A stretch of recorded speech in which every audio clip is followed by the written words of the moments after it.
about how I met Brandon, and I think I'm gonna just close out this tour by telling. So if you've heard it already, I apologize, but it's one of my favorite stories of all time. And I throw myself under the bus with this story because it involves me doing something quite embarrassing. But I'm gonna tell it to you, and then we'll play another song. But you will, yeah, you'll like this story. It's one of the best stories of all time. So we met about 3.5 years ago, almost 4. And we had a bunch of mutual friends, but we had never met up until then. And so we finally met at a poker game that all of our mutual friends are at. So there's like 8 or 9 of us, and we stepped outside for a second, and I met him. And then we went back inside, only for 3 or 4 minutes, really quick. And then I went back to play poker, and I'm like, oh, by the way, to the whole table. I'm like, oh, by the way, I need to borrow someone's car tomorrow. I need to drive up to LA, and I have some meetings and stuff. This was back when we lived in San Diego, and he's like, yeah, man, you can borrow my car. I ain't doing anything tomorrow. I'm like, oh, really? I just met you, dude. Are you sure?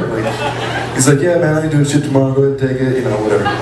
So I'm like, oh, thank you. So I went the next morning, picked it up. I'm like, hey, I'll have it back to you by 7, you know, at the latest, maybe 8.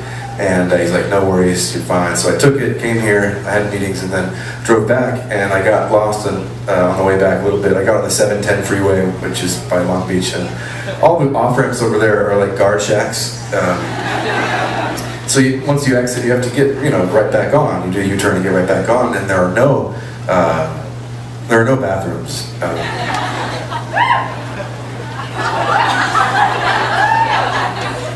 So this is where I throw myself under the bus. I ended up, I mean, this happens in a man's life, I think, more often than a woman's life, where he's just minding his own business, going about his day, making really good decisions. Taking care of business, as they say, and this very, very soft, smooth, soothing voice comes into his head, and it says, "You have 3 minutes to get to a restroom." There's no arguing with this voice. And he sounds so nice and so sweet and so kind.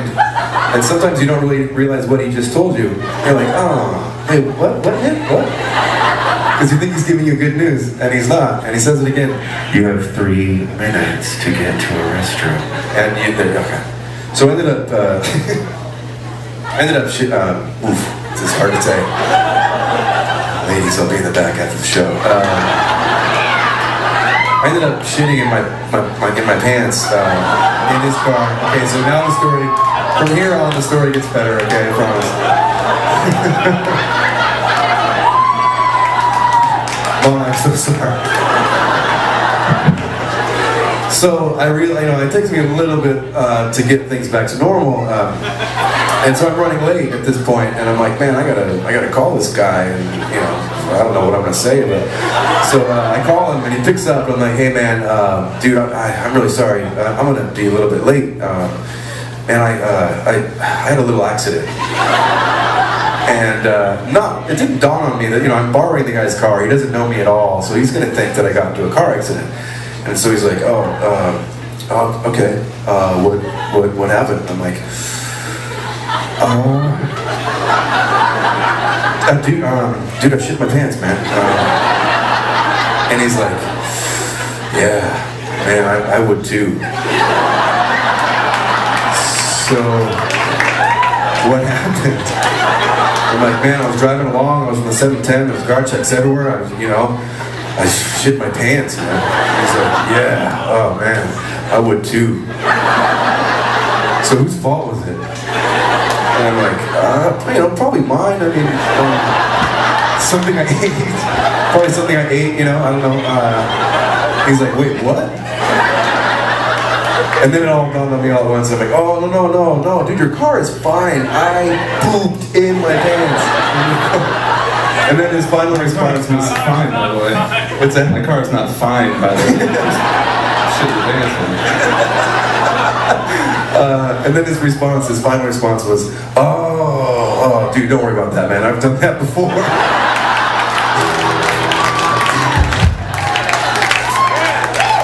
And there I go, right under the bus with you.